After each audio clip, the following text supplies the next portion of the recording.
こんにちは。アベレージ関数は値の平均を計算する関数です。この関数は数値、セル参照、範囲、配列、定数を含む最大255個の個別の引数を扱うことができます。この引数として与えられた数値の平均が計算されるので、選択した範囲の数値を足し合わせて選択した範囲の値の個数で割った計算結果が返されます。それでは早速アベレージ関数を使ってみましょう。平均させたいセルに英語でアベレージと入力します。値1、値2は平均値を求める数値です。最初の値1は必須で、それ以降の値は任意で入れても入れなくても大丈夫です。この値のパラメータは数値かもしくはセル参照または範囲で指定することができます。特定の数値の平均を求めるには平均の式で直接数値を入力することができます。例えばこの場合1から4の平均を出したければこのように記入して、その結果はこのように 2.5 と1から4の平均が出てきます。列の平均を計算するには列全体の参照を指定します。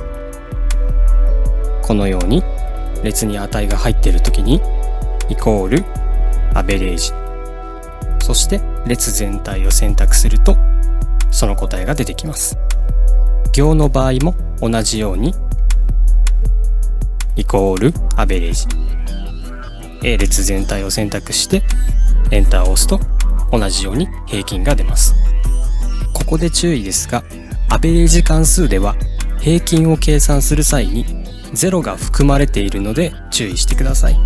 テキストの文字列を含むセル true や false などの空のセルは無視されます。数値のテキスト表現を計算に含めたい場合はアベレージ A 関数を使用します。その関数を使用する際には0の値を含むセルと空白のセルの違いを覚えておいてください。0はカウントされますが空白のセルはカウントされません。また選択範囲の値にエラーが含まれている場合はアベレージ関数の結果もそのままエラーとなります。これはサム関数の動画でお見せした家計簿です。まだの方はサム関数の動画も見てみてください。支出の月の平均を計算してみましょう。年間の列の左に平均の列を追加します。この場合アベレージ、そして平均の対象範囲をセルを選択してそのままエンターを押します。家賃は毎月固定なので同じ額だと思いますが、下の水道から電気、ガス、スマホ、インターネットの料金の1ヶ月の平均値を出してみましょう。このようにアベレージ関数の中にくくられた範囲、その範囲の合計を範囲のセルの個数で割っています。そして固定費の1ヶ月の平均は12万3000円と出ました。続いて初期費から支出合計までそのままそれぞれ月の支出の平均値が出ました。このようにアベレージ関数ではセルや範囲を参照して簡単に平均値を求めることができます。アベレージ関数をマスターしたところで、続いてアベレージイフス関数をマスターしましょう。これは前回のサムイフス関数の動画で使った表です。特定の条件で合計値まで出しましたよね。今回はその右の列に特定の条件による平均値を出していきましょう。ここで注意ですが、アベレージイフス関数とアベレージイフ関数では引数の順序が異なります。平均する範囲はアベレージイフ数では第一引数ですが、アベレージイフでは第三引数になります。アベレージイフス関数は複数の条件に基づいて平均を計算することができます。与えられている最初の範囲は平均化する数値を含む範囲です。それでは早速平均値を埋めていきましょう。この平均は1日あたりの同じ果物の個数として計算していきます。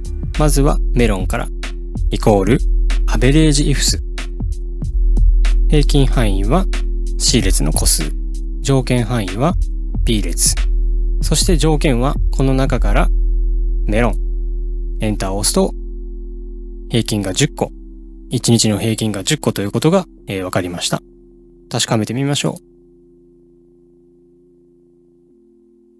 合ってますね。このまま下の行へも反映させてみると、同じようにそれぞれの果物で平均の個数が出ました。数式はいずれも平均範囲の個数から条件範囲、果物の名前の中から最後マンゴーの個数、そうやって平均を出しています。ブルーベリーから以下も同様に同じように計算をさせて平均値が出ています。では続いて下のマンゴーとブルーベリー、これは国産と含まれているものの平均値です。こちらもサムイフス関数の時の条件指定と同じようにワイルドカードなどを指定していきましょう。イコールアベレージイフス、平均範囲、条件範囲から条件がこのワイルドカードを使うんでしたね。マンゴーの文字が含まれる個数の平均。エンターを押すと9個と出ました。確認してみましょう。平均が 9.125 合っていますね。同じようにブルーベリーも平均値が出ました。続いて1日の平均の個数を出してみましょう。これはそのままアベレージ関数を使えばいいですね。ゴールアベレージ。こうすると1日49個仕入れていることが分かりました。続いてこちら原産国が国産、外国産、こちらの平均もそれぞれ出していきましょう。国産の場合はワイルドカードで国産という文字が含む条件で平均を出していきますね。またまたアベレージイフス、平均範囲から条件範囲、そしてワイルドカードで国産という文字を含むこの条件で平均を出すと11個出ました。そして外国産は逆に国産という文字を含まないという条件で平均を出すんでしたね。なのでそのまま下に数式をコピーするのではなく、イコールアベレージイフス、平均範囲を条件範囲から含まないという記号のワイルドカード、これが1つ目の条件。そして2つ目は合計の197という数字は平均範囲に含めないため P 率が空白ではない。この数字で出すと平均が9個と出ました。このようにアベレージイフス関数もサムイフス関数と同様にあらゆる条件を複数指定して平均値を求めることができます。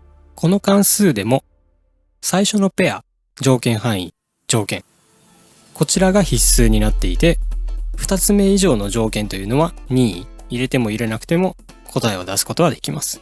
ついでに構成比も求めていきましょう。構成比とは全体の合計に対して一つの値が何%占めているか、主にこういった割合を出すために使ったりします。求め方は簡単です。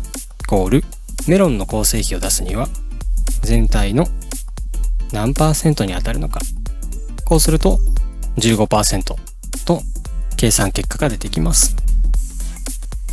一旦この範囲をロックして下へ数式を貼り付けるとそれぞれの果物の構成比が出てきます。こちらも同じようにやってみましょう。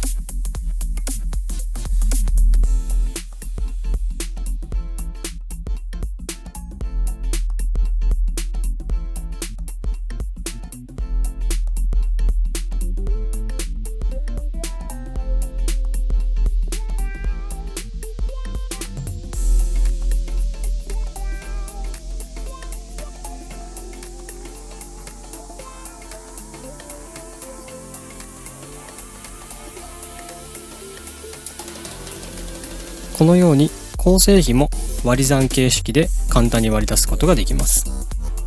いかがでしたか？今回のビデオではアベレージ関数、アベレージイフス関数の使用方法を覚えて平均の求め方をマスターする方法を紹介しました。次回は値の個数を数えるカウント関数、カウント輸出関数などを覚える方法を紹介します。それでは次回の動画をお楽しみに。